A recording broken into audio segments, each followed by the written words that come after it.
Hey y'all, this is AG from On Her Feet, and today we're talking about how to protect your sneakers.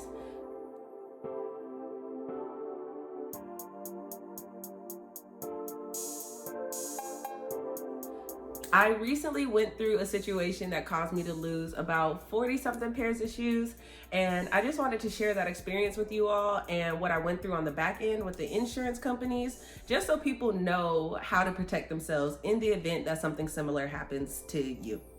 Long story short, my car got stolen and I had a bunch of shoes in it.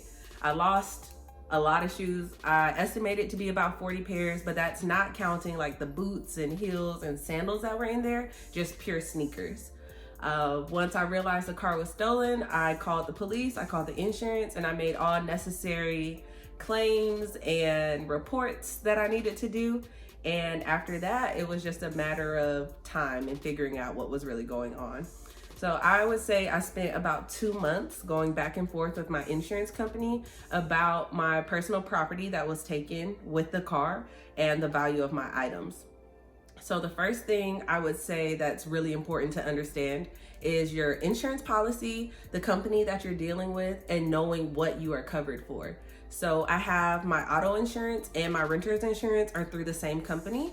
And so my personal items were partially covered by my auto insurance, and then we had to put the rest under my renter's insurance just because of the value of the items.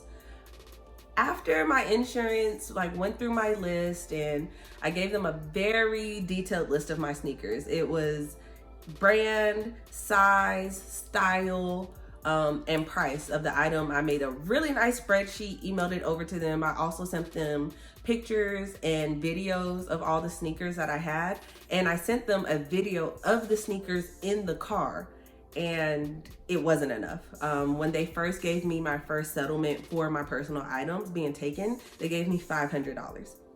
$500 for 40 pairs of men's and women's sneakers. We all know that sneakers are pretty expensive. One pair of sneakers is probably on average $160 to $200. And of course I was like, well, how did we get to this conclusion here? And they basically told me it was because I didn't have receipts. So the second biggest thing you need to have is your receipts. Stores are really good these days at giving e-receipts, and now that I've experienced the loss that I have, my big thing is saving every e-receipt. So I use Google, the Google Drive, and every time I get an email receipt, I click the little circles and it immediately saves that receipt to my Google Drive.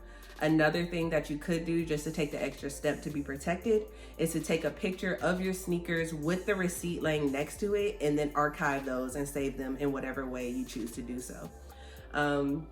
Me not having receipts was a combination of things. Number one, I just kind of in general don't keep receipts for things that I purchase. I know it sounds terrible, but it's true. And number two, the receipts that I did have were actually in the boxes. So it didn't matter if I had the receipt or not because it was stolen with the shoe because the receipt was in the box. It was quite the ordeal. I'm through that now. I've gotten a new vehicle. I settled out with the insurance company. What they ended up giving me after it was all said and done was still maybe around half of the value of the items I had, but that's definitely better than nothing. And just from the experience, I've learned just understanding what my policies hold and just being responsible for the items that I do have. So hopefully you guys don't go through anything like this, but if you do, know your policies and keep those receipts. See you next time. Thanks.